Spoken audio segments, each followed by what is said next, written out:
It's just had it, I think. It's just...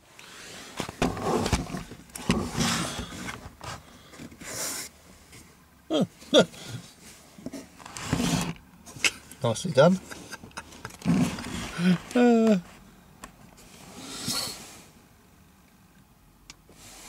Does that work? Well, I look delightful anyway. You just need to get your face in and it'll be alright. You had it alright a minute ago, that's it. Hello and welcome to the Paranormal Shorts tea break. It's been weird really. We've done more driving than anything else. Yeah. Mind you, we had a fantastic little visit to Great Waldingfield Churchyard. We did, it was amazing. Had some really exciting things happen there. We did, but let's just crack on because it was your birthday and you have a birthday present. Yeah, it's got nothing to do with, well you'll see. So, there we go. Oh, hold on. Yeah, a birthday. You'll never guess what they are. Chocolates! Oh, from the company lovingly I work for. handcrafted. They are indeed lovingly handcrafted. It's, yeah, have a look. We shall. Yeah, that's it. So you had something to do with the crafting of these then? Yes. Wow, I've gone blind. So have I. I don't know what I'm doing with this. I'm just waving it around. I just sold that. There we go. Is that my name? No. No. It's called a Lux. Oh right, I didn't know if that was a misspelling of my name. No. So there we go. Oh, You've got a selection of chocolat. Right. So I'll have a little nibble of the... What are you going for? What are you going for? Salted lime caramel will be that one. That one, is it? That one. That's salted lime caramel. That's one of my favourites. Right. Well, I'll get that quickly then. Or... Yeah. No. They're yours. I ate too many. That's really nice, that one. Yeah, they're all really nice. Hmm. There we go. Would you like? Well, you probably know these off by heart. I do, but no, I don't want to deprive you. I think you need to try them. So I certainly will. Yeah. Oh, thank you very much for that. That's cool. Let me just recommend one actually. If you like white chocolate, that's amazing. That is the strawberry and white chocolate. But I think if you really, do you like caramel? I like all sorts. Oh, okay. And there's Ceylon tea there. Ceylon tea is that one. I think you should try. Do you like chili? Yeah. I think that's the chili down the bottom there. That'll be that one. Go with that one. Go with that then. Go with that one. I've not had a chili chocolate before. I've heard many things that they taste like chili. They taste like chili with a bit of chili chocolate. Right. There we go. There we go.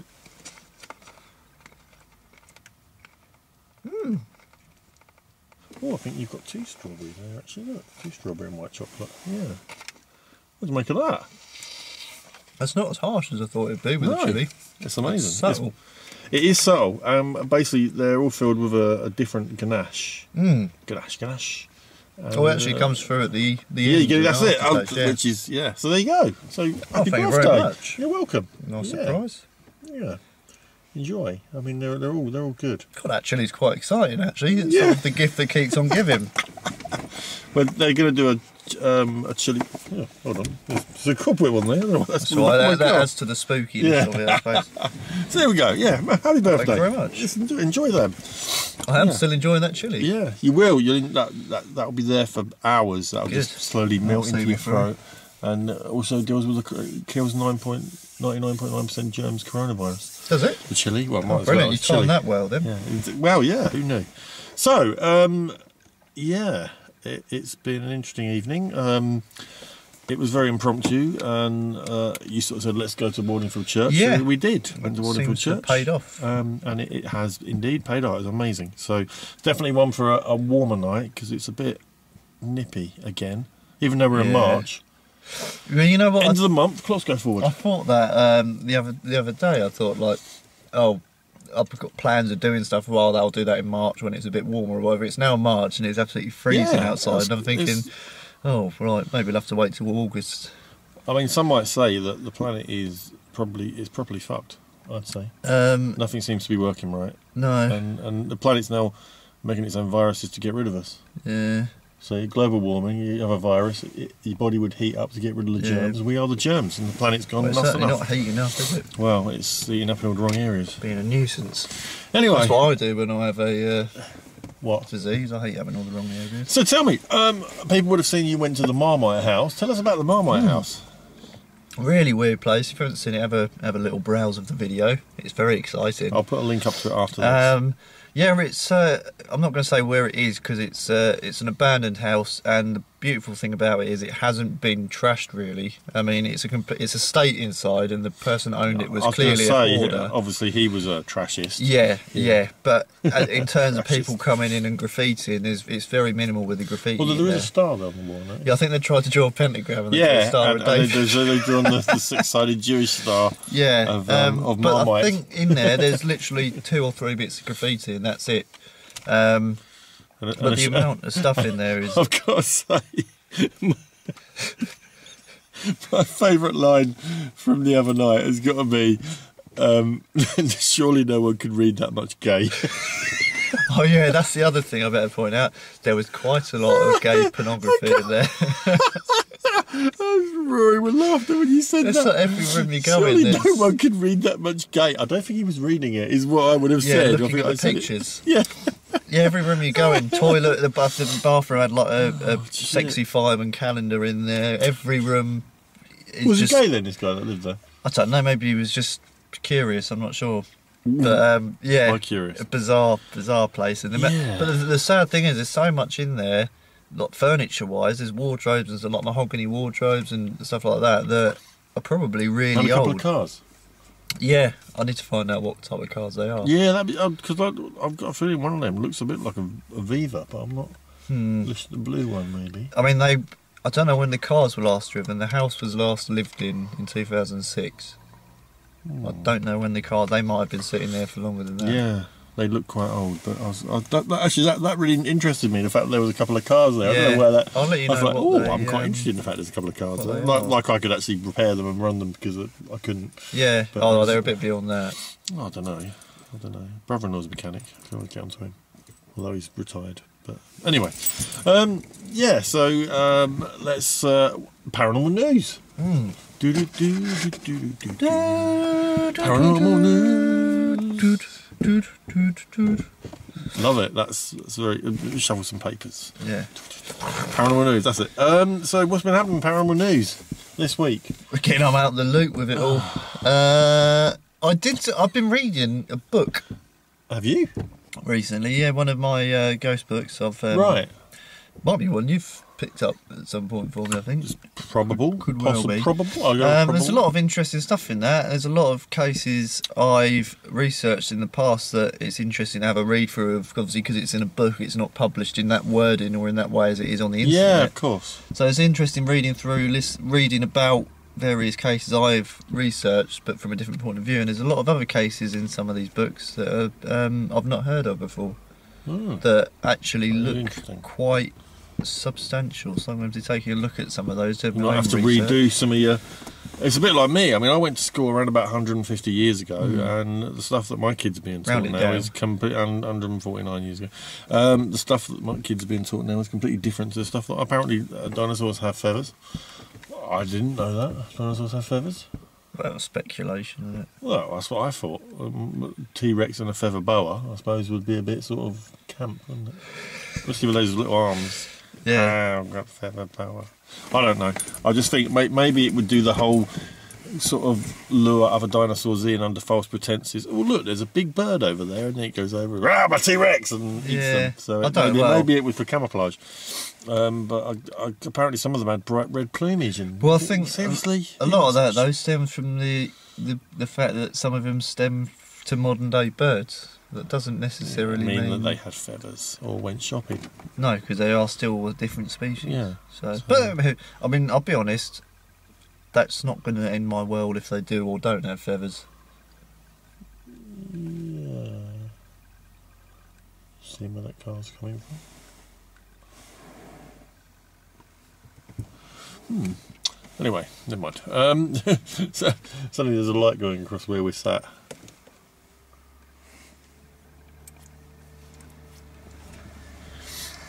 Well, not that we're doing anything wrong. We're just doing a bit of paranormal. We're doing a tea break. Yeah, that's not any crime. I think we're parked in what may be a car park to a nursing area. I'm not sure, but anyway, forget that.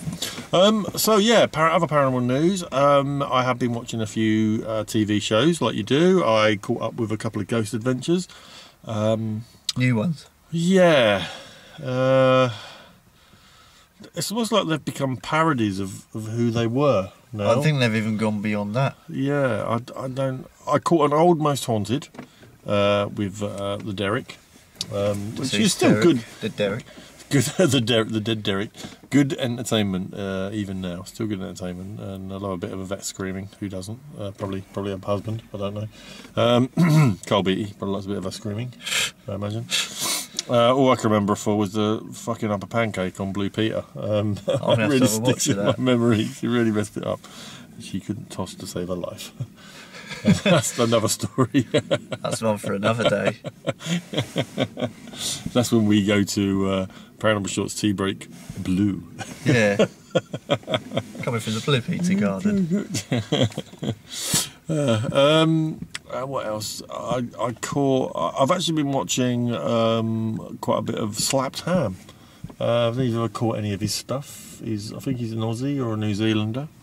And he goes, "Hi, my name's Cal, and this is Slapped Ham." But that sounds more American. But that's kind of how. And then he goes. His voice is very particular in the way that he speaks, and it kind of adds to the drama and grippingness of the videos. Good. Albeit in an Australian way. So it's basically it's good entertainment, but he does get a bit kind of carried away with some of the stuff. Sometimes like a bit of dust flakes across the screen. Whoa, the people in the room are really confused by the Talking about what you said with the Ghost Adventures becoming a parody. Yeah. I've been, because I still follow their page on Facebook, and I've been looking every time they post a video or something. I've been looking at the comments, and it seems to me like even their fan base has turning their back on them. In terms of saying this show used to be, when I first got into the paranormal properly, that was one thing that did turn me onto it, because it was, I mean, this was what, 2010, so around that time there wasn't quite. I mean, you had shows like Most Haunted and stuff, but I always thought they were a bit dull. Ghost Adventures came out and made it fresh. Made it almost cool in a way. A bit personal. Yeah, for him, it made it interesting because it was like his personal. You know. I mean, before that, really getting into it, it was from reading books and stuff. And as much as I was interested in it, I always had in my head it was sort of a man in a dusty overcoat whose wife left him, sort of like, you know, sort of a loser kind of. The loser, you know what I mean though. The loser ghost hunter, sort of like a bit like Train Spotter. Yeah, that sort of thing. Like he'd go around with his overcoat and his clipboard and everything. Yeah. But I mean, I was. I can safely say I've never done that. That's the impression I had of it. And then like a foreman in an old factory, from the 1960s sort of TV film, with flat cap and all that. But sort of 14, 15 to see there were sort of younger people doing it, and it attracted me. But then having been investigating for a while since then, you see how showbiz that all is, and it's not like that. But I mean, as for an access point, I think that show was brilliant for getting a lot of people into it. I saw the first one. Excuse me, there's a muffin coming back to get me. I think what really did it for me was it reminded me very much of like 3 WWE wrestlers go ghost hunting. Oh, spot on. That's exactly how I saw it. It was But again, but being sort of 14, 15, that was what gripped me. I think it did with a lot of other people. And it was because he made it so personal. It was very full on. I didn't believe in ghosts till I saw one. Yeah, kind of very brilliant. full on, which is what attracted me. And I've got to give them credit for that. But in terms of, I do think they did have some legit stuff back in the early days. But it's a bit like Most Haunted. Yeah, both shows lost their way. They got too big for their own boots. Now, of course, we've got all these sort of pretenders to the throne, as they would say. You've got Help, My House is Haunted, and I've had a couple of run-ins with the medium on there, Chris Fleming. Yeah. Fleming. Who is the most American-looking man I've ever seen. Like He could be in The Great Escape on a motorbike. Yeah, he could. orange face, dyed hair, white and straightened, well, probably dentures. And he's worth 43 million as well. Yeah. I looked it up. He got really personal about my ghost hunting style as well, which I found really funny. In that he was threatened by me enough to have a go at me on a open forum online on Facebook. I thought that was a ridiculous thing to do. Well, I found it quite sad that he's actually sitting around on online forums to wait for anyone to say anything negative about him. I mean, he's like you say, he's worth 43 million. Yeah, exactly. And he's waiting. Well, you give a shit. He's waiting to bite at anyone that says something wrong about him. Yeah, perhaps I should do a posh rap video against him. He's biting me, is what they all say. Yeah. It just made me laugh that he could, and it wasn't once; it was several attacks. He had to go at me basically because I questioned why he was speaking about demons. And freaking out some people in the house that had apparently had demons in it for 20 odd years, and these people were now really worried. And I just thought, why do that? We had this conversation when I first met you, didn't I? We hadn't seen or met a demon in a view since. Goblin. I dated one for a while, but did you? Yeah, but no, I haven't. I married one. No, still no demons. Not in the conventional sense. We've both encountered negative stuff. Out of push. Well, I met Chris Fleming, not met him. But Yeah. that was quite negative.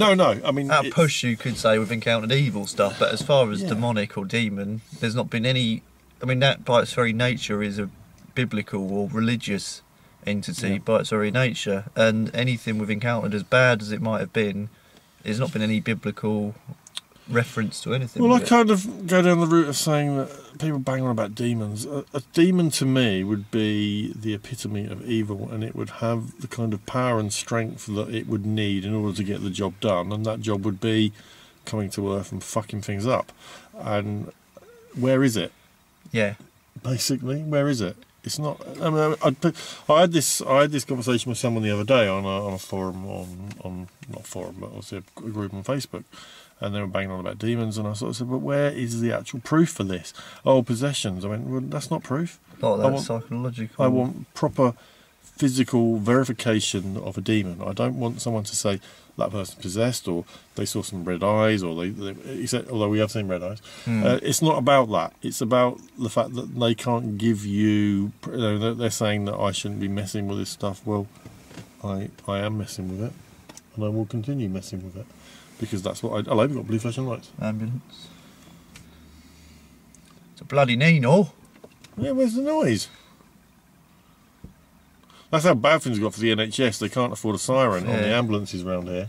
Well, they got someone inside winding. Although we get a really cool strobe effect, so you need to keep phoning them up so they drive past and giving us a really good strobe effect on our filming. Yeah, they'll clock on before too long. Shit, maybe. Just a couple more phone calls. You can also phone up that caveman hotline thing. Yeah, good idea. Do you want to talk to a sexy caveman? I'm not sure anybody does. Talking about how is Eddie?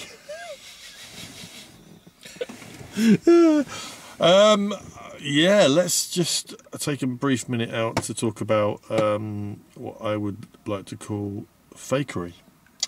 It's been quite personal to me recently. Investigation. Somebody went out of their way to fake something to the point where they did something and then tried to bring somebody else into it, and that's annoyed me quite a bit. So that person will no longer be coming out with me because I'm not going to put up with someone doing that. I've not done it in 23 years. I'm not going to have someone join me and then try and do it and try and trick somebody else into believing there was activity when the noise that was being caused by them. I'm not going to name any names, but they already know who they are. And the fact that they've not spoken to me in a while pretty much proves everything that I thought. So, yes, don't stand for fakery, do we? I don't know. No point. When I wasn't actually there at this particular incident, but I do know of what's gone on. But no, there's no need to do it. There's enough remarkable things happening. If you spend enough time and you put enough work in, you'll get stuff happening. There's no need to fake it. And what's the point? There's nothing to gain, really. That's the whole thing right there. There is everything to lose and nothing to gain. Yeah. So why do it? I mean, even if you sort of went and said, "Oh, well, we'll sort of become like a sensation having this this video evidence of a ghost or something, but it's so oversaturated now. You're not even going to get any money from doing that. It's well, the thing was, it wasn't even like it was. It was such a mundane thing to do. Yeah. Such a stupid, mundane thing to do anyway. Even if it had have been a paranormal occurrence, I still wouldn't have been that impressed anyway. So yeah, it was just ridiculous. So just getting that out there. Don't like fakery, and not going to put up with fakery. So yes. Anyway, I don't go downer to the whole proceedings, no, but it needs to be put out there. And also as well, on a recent investigation, I was going to put this up, but I decided I'm not going to put it up. We're going to talk about it instead. Was during the investigation, we were using the K2 meter, and it was getting quite involved. There was a lot of responses. This was about 2.5-3 weeks ago. Yeah. At a certain location we went to, and it turns out my phone had inadvertently come on in my pocket. And about sort of 20 minutes into this, we realised that my phone was actually affecting the K2 meter. So again, something to look out for if you are investigating out there and you are using equipment that is going to pick up on stuff. Make sure that your phone is switched off. And also, again, this is something else that was pointed out to me recently on a video that I put up. One of the people that had joined us was on their phone and it was being videoed. And of course, once they do that, you've got to basically rule everything out. Yeah, I mean, I always have the rule of once you're out, if you're using any electromagnetic meters, even audio stuff, because you will get that like beepy electronic sound on some recordings. But I always say phones off. Yeah. I mean, you're not going to need it if you're out looking for stuff. If you need to make a call, it can wait. Or go, say you're turning it on to make a call or something. Even people put them on flight mode, but that's... Actually, I was thinking about that. I've just told it my phone is on, but then we are doing a feedback and I think it's Mark Davies. I'm just going to quickly read what Mark Davies has put. Yeah, it's not worth having it on. And then if anyone does say, if you record something unusual and people say, oh, well, it's caused by a phone, you can then say, well, all our phones are off, so that completely rules that out. The other thing with EMF, I would say, is try and get used to what's normal in a place, because although you might not see any power lines overhead, you might have areas like near a house or electricity underground cables and stuff, so you might have spikes in places you wouldn't at first think, but if you're there long enough you'll realise where these areas are. Well, you should always take base readings anyway. You investigate if you can. I mean, they might not always pick up because some signals are quite spontaneous in how they come about, but after a little while you'll get to realise what is, and again, a lot of EMF readings that we've had are interactive. Whatever's causing them, it has some form of intelligence. Like the one tonight, which obviously will go up on a video. It's only going to be a short video, but it will be going up soon. But I'm going to try and find out a little bit of history about the place as well. But it was interesting that it was affecting us before, when we walked into that environment or that certain area of where we were. It was physically affecting both of us, and certainly me with my chest, before we had the K2 meter, and then we walked around without getting any further interaction from the K2 meter until we then went back to the same point and then did it again. To the point. Also, it was asked repeatedly to stop and to start, and it did that. So. Well, say if we hadn't have got those intelligent responses, we would have to. I mean, it would be certainly very strange and very unusual to have readings there, but we still just have to put it down as an EMF anomaly.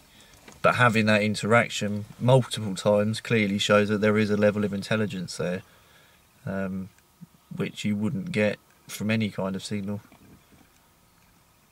It's true. Yeah. Very much so. So what's your plans then for the next couple of weeks? Any shadow paranormal stuff? Or I've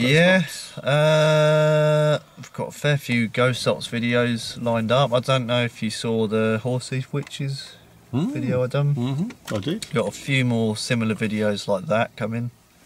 Various different places. Nice. Hopefully we're going to get out as well at some point. Yeah, do something. try and do something more regular. We need to. I definitely want to go, but we just need this nicer weather to kick in. Yeah. I'm not sure what's happening. It does feel a little bit like sneak out while it's like cold, do a little bit, and then get in the car again. And then... that was great earlier, and I would have gladly stayed there, but it was so cold. Yeah. And it was, to be fair, my chest was starting to hurt from whatever was going on, let alone from the cold. Yeah, it does stop being fun. Well, that said, though, we're about to end the tea break, and we're about to have a quick walk up and go to the church in Long Melford. So it's been emotional, and keep drinking that tea and eating that cake. and nibbling those chocolates. Nibbling those chocolates. Bye, everybody. See ya. Stay out of trouble.